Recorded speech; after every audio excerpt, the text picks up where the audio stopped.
Hello friends, एक बार फिर स्वागत है आपका आपके अपने चैनल मल्टी एजुकेशन में। मैं हूँ राहुल। आज की वीडियो में सीखेंगे त्रिकोणमिति। त्रिकोणमिति मीन्स ट्रिग्नोमेट्री।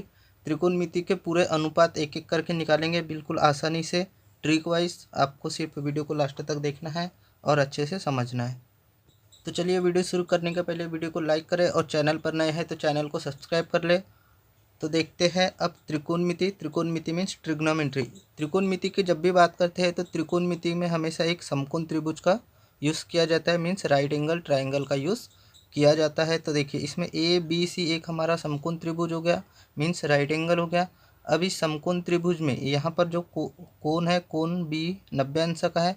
ये जो कोण बी 90 अंश का हो गया। जहाँ भी 90 अंश का कोण बनता है उसके सामने की भुजा कर्ण कहलाती है। कर्ण मीन्स हाइपोटेनियस। अब यहाँ 90 अंश का कोण बना कोण बी पर, तो इसके सामने की भुजा एक कर्ण हो गई। अब यहाँ पर हमने ले लिए मान लो कोई कोण थीटा, तो इसके सामने की भुजा ये लंब हो गई। और यहाँ यदि लेते कोण थीटा तो इसके सामने की भुजा ये लंब हो जाती। लेकिन अभी हमने यहाँ लिए तो ये हो गया हमारा लंब, और यहाँ पर लेते तो ये लंब हो जाता। लेकिन अब ये लंब हो गया तो ये नीचे वाला हो जाएगा आधार। तो इसलिए अब क्या हो जाएगा, तो देखिए, अब इसमें हमारे पास आ गए लंब, कर्ण और आधार, और ये आ गया कोण थीटा।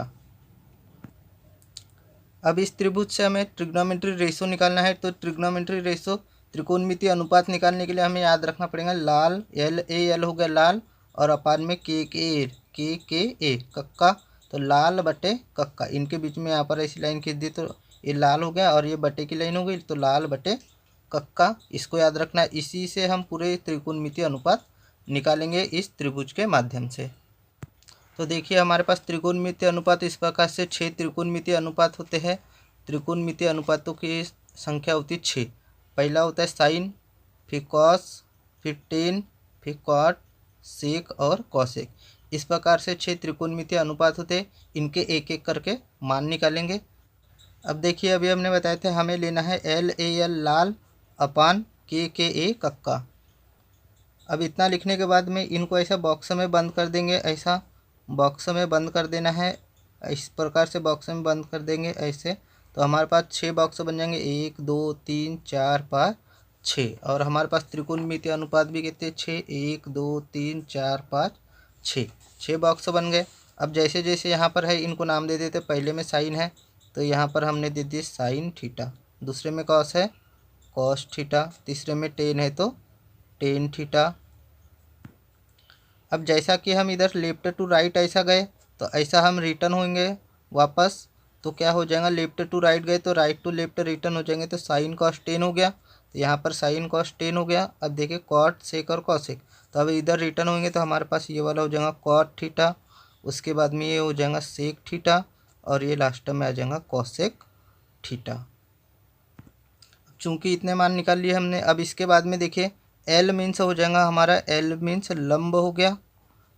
ए मीन्स हो जाएगा हमारा आधार, ए मीन्स आधार, एंड के मीन्स हो जाएगा हमारा कर्ण। इस प्रकार से लंब, आधार और कर्ण, इनको मान लेना है। एल मीन्स लंब, ए मीन्स आधार, एल मीन्स लंब, के मीन्स कर्ण। ठीक है, इनको मान लेंगे। अब देखिए, हमें साइन का मान निकालना है। तो साइन, साइन की वैल्यू हो जाएंगी साइन एल अपान के, एल अपान के। इस प्रकार से एल अपान के साइन की वैल्यू हो जाएंगी। तो sine theta is equal to L upon K. तो यहाँ पर हम लिखेंगे साइन की वैल्यू एल अपान के। अब देखिए एल को क्या बोला जाता है, तो यहाँ पर बताए थे हमने एल को लंब और के को कर्ण, इसलिए इसकी वैल्यू हो जाएंगी हमारे पास लंब बटे कर्ण, या लंब अपान कर्ण। इस प्रकार से साइन थीटा की वैल्यू हो गई लंब अपान कर्ण। उसी प्रकार देखिए कॉस की वैल्यू निकालेंगे, कॉस की ए अपान के। तो यहाँ लिख देंगे हम ए अपान के। तो ए को क्या बोला जाएगा, ए को बोला जाएगा आधार, ए को आधार और के को कर्ण। इस प्रकार कॉस की वैल्यू निकल जाएंगी आधार बटे कर्ण। उसके बाद देखिए आगे, आगे में दिया है टेन, टेन का हो जाएगा एल अपान ए। तो टेन का हो जाएगा एल अपान ए, एल मीन्स लंब अपान के मीन्स ए मीन्स आधार। इस प्रकार टेन की वैल्यू हो गई लंब अपान आधार। यहाँ पर भी देख सकते हैं एल अपान ए मीन्स लंब अपान आधार। अब आते हैं कॉट की बात। तो कॉट, कॉट में देखिए ए इधर से अब उल्टा हो जाएगा, ए के अपान में एल हो जाएगा। तो कॉट के में क्या हो जाएगा ए अपान एल मीन्स क्या हो जाएगा हमारे पास में ए मीन्स आधार बटे एल मीन्स लंब हो गया। और देखिए सेक, अब सेक पे आते हैं तो सेक इक्वल क्या हो जाएगा, तो सेक इक्वल देखिए के और उसके अपान में लेंगे ए, तो यहाँ पर आ जाएगा के अपान ए। तो के अपान ए लेंगे तो के मीन्स हो गया हमारा के मीन्स कर्ण एंड ए मीन्स आधार। इस प्रकार हमारा सेक थीटा इक्वल हो गया कर्ण बटे आधार। और लास्ट देखिए कौशिक, कौशिक में हो जाएगा हमारा, कौशिक में हो जाएगा के बटे में ए आ जाएगा, तो के अपान सॉरी के बटे में एल आ जाएगा, तो के अपान एल। इस प्रकार यहाँ पर आ जाएगा के अपान एल। तो के अपान एल के मीन्स हो गया कर्ण अपान एल मीन्स लंब, कर्ण अपान लंब। अब ये तो हो गई इनके मान, साइन इक्वल लंब बटे कर्ण, कॉस थीटा इक्वल आधार बटे कर्ण, टेन थीटा इक्वल लंब बटे आधार, कॉट थीटा इक्वल आधार बटे लंब, सेक थीटा इक्वल कर्ण बटे आधार एंड कॉसेक थीटा इक्वल कर्ण बटे लंब। ये तो इनके मान निकल गए। अब इनमें देखिए, अब इनमें हो जाएगा अपोजिट, अपोजिट होते तो टेन, टेन का अपोजिट हो जाएगा कॉट। कैसे हो जाएगा, तो टेन में देखिए लंब बटे आधार है और कॉट में आ रहा है आधार बटे लंब, तो ये एक दोनों एक दूसरे के अपोजिट हो गए। इसमें लंब बटे आधार, इसमें आधार बटे लंब, दोनों एक दूसरे के अपोजिट। और देखिए दूसरा कॉस का अपोजिट हो जाएगा हमारा सेक, कॉस का अपोजिट सेक। कॉस में दिया है हमारा आधार बटे कर्ण और सेक में दिया है हमारा कर्ण बटे आधार, तो कॉस का अपोजिट हो गया हमारा सेक, कॉस थीटा का अपोजिट सेक थीटा।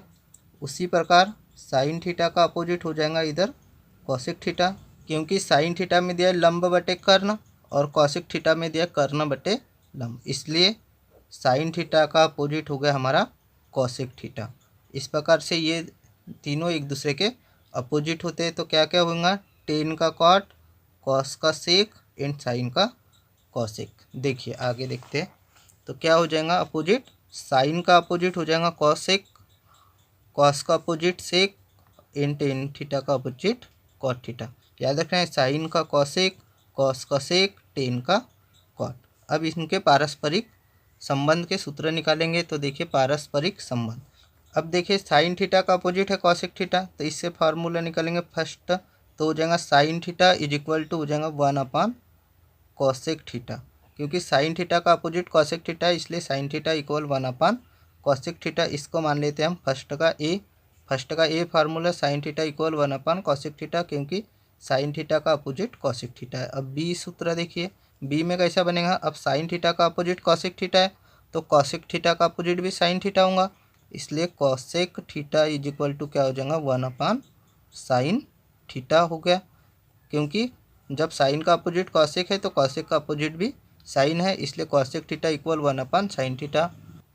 अब देखिए थर्ड सी, सी में इसके अपान में कुछ नहीं मीन्स 1 मान लेंगे, क्रॉस मल्टीप्लाई, इसको इधर इसको इधर, तो ये साइन थीटा में कॉसेक थीटा का गुना हो जाएगा, तो sine theta into cosec, cosec theta is equal to 1 को 1 में मल्टीप्लाई किए तो 1। इस प्रकार से sine theta into cosec theta is equal to 1। अब इसको भी मल्टीप्लाई करेंगे क्रॉस मल्टीप्लाई, तो ये और ये तो एक ही मान हो जाएगा, कॉसेक इंटू साइन लिखेंगे या साइन इंटू कॉसेक लिखेंगे तो एक ही बात हो जाएंगे, जैसे करके दिखाते हैं हम। तो ये cosec theta into sine theta हो जाएगा, cosec theta into sine theta is equal to 1, ये हो जाएगा। लेकिन ये लिखेंगे या ये लिखेंगे दोनों एक ही बात है, क्योंकि कॉसेक इंटू साइन इक्वल 1 या फिर साइन इंटू कॉसेक इक्वल 1 एक ही बात है। 4 गुणित 5 करेंगे तो 20 होगा, या फिर 5 गुणित 4 भी करेंगे तो 20 होगा। अब ये तो हो गई फर्स्ट वाले की बात। सेकेंड पे आते हैं, तो सेकेंड में दिया कॉस थीटा का अपोजिट होता है सेक थीटा, तो सेकेंड का ए देखिए, तो cos theta is equal to क्या हो जाएगा, कॉस का अपोजिट सेक, तो cos theta is equal to 1 upon sec theta हो गया। बी देखिए कॉस का अपोजिट सेक, तो सेक का अपोजिट भी कॉस होगा, तो इसलिए क्या हो जाएगा sec theta is equal to 1 upon cos theta, इसलिए sec theta equal 1 upon cos theta. अब इसको क्रॉस मल्टीप्लाई करेंगे ऐसा जैसे यहाँ किए थे साइन का, तो अब ये हो जाएगा हमारा cos theta into sec theta, C में आ जाएंगे, तो cos theta into sec theta is equal to हो जाएगा 1, क्योंकि इसके अपान में कुछ नहीं मीन्स 1 मान लिया, कॉस को सेक में मल्टीप्लाई किए तो cos theta into sec theta, 1 को 1 में मल्टीप्लाई किए तो 1। इस प्रकार से ये हमारे फार्मूले निकल गए। अब देखिए एक है टेन का अपोजिट होता है कॉट, टेन थीटा का अपोजिट कॉट थीटा, तो इसमें भी वैसे ही करेंगे जैसे इनको किए दोनों को, अब उसमें भी वैसे ही करना है। तो देखिए थर्ड में क्या हो जाएगा, टेन थीटा का अपोजिट होता है कॉट थीटा, तो tan theta equal 1 cot theta हो गया। अब इसका बी निकालेंगे, ये था इसका A, tan theta equal 1 cot, क्योंकि टेन का अपोजिट होता है कॉट थीटा, कॉट का अपोजिट भी टेन थीटा होगा, इसलिए cot theta is equal to 1/टेन थीटा हो जाएगा। कॉट थीटा इक्वल 1/टेन थीटा, इनको दोनों को क्रॉस मल्टीप्लाई करेंगे तो ये सी में हो जाएगा tan theta into cot theta is equal to 1। इनके जैसे जैसे इसमें हमने किए sine theta into cosec theta equal 1, cos theta into sec theta equal 1, तो उसी प्रकार tan theta into cot theta equal 1, क्योंकि ये एक दूसरे के अपोजिट होते हैं और अपोजिट की वैल्यू होती है 1। अब देखिए हम आते हैं चौथे वाले फार्मूला पे। तो फोर्थ वाला फार्मूला क्या हो जाएगा हमारा, तो अब इसमें दो अलग से होते हैं, इसको अलग से याद रखना है। तो ये हो जाएगा tan theta is equal to sine theta upon cos theta upon sine theta, क्योंकि टेन का उल्टा काट, तो इसमें साइन अपान कॉस है तो इसमें कॉस अपान साइन थीटा हो जाएगा।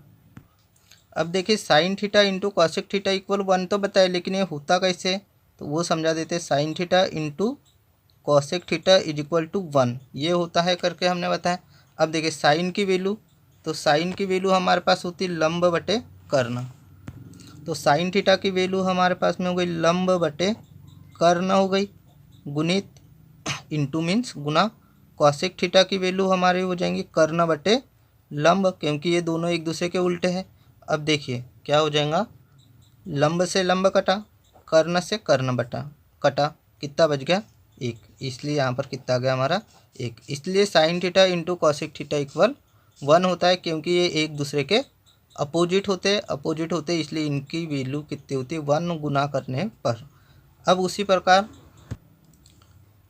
Cos theta into sec theta is equal to 1 होता है, क्योंकि कॉस थीटा की वैल्यू होती है आधार बटे कर्ण, इंटू सेक थीटा की वैल्यू होती है कर्ण बटे आधार। अब इसमें कर्ण से कर्ण कटा, आधार से आधार कटा, तो यहाँ पर भी कितना बचेगा बराबर 1 बच गया, इसलिए ये भी दोनों का गुना करने पर कितना 1 आ गया। उसी प्रकार देखिए tan theta into cot theta is equal to भी 1 होता है। क्यों होता है, क्योंकि टेन थीटा इक्वल लंब बटे आधार, एंड मल्टीप्लाई में क्या हो जाएगा कॉट थीटा इक्वल आधार बटे लंब, तो आधार से आधार कैंसिल, लंब से लंब कैंसिल, कितना बच गया हमारा 1। इसलिए tan theta into cot theta equal 1, cos theta into sec theta equal 1, sine theta into cosec theta equal 1। आप इससे भी फार्मूला निकाल सकते हो, साइन की वैल्यू निकाले तो साइन थीटा इक्वल ये 1 जैसा कि वैसा, ये गुना में है तो इधर भाग में आ जाएगा, तो अपान में कॉसेक थीटा। इस प्रकार साइन थीटा की वैल्यू 1/कॉसेक थीटा। अब इसी से कॉसेक थीटा की वैल्यू निकालेंगे तो कॉसेक थीटा इक्वल 1 का 1, साइन थीटा गुना में तो साइन थीटा इसके अपान में आ जाएगा। इस प्रकार आप ऐसे भी वैल्यू निकाल सकते हो, साइन की, कॉसेक की, उसी प्रकार कॉस की, सेक थीटा की, और टेन थीटा और कॉट थीटा का मान आप आसानी से इस प्रकार निकाल सकते हो। तो फ्रेंड्स आज की वीडियो में बस इतना ही। तो वीडियो अच्छा लगा होगा तो वीडियो को लाइक करें, चैनल पर नए हैं तो चैनल को सब्सक्राइब कर लें, और वीडियो को अपने दोस्तों के साथ में ज़रूर शेयर करें।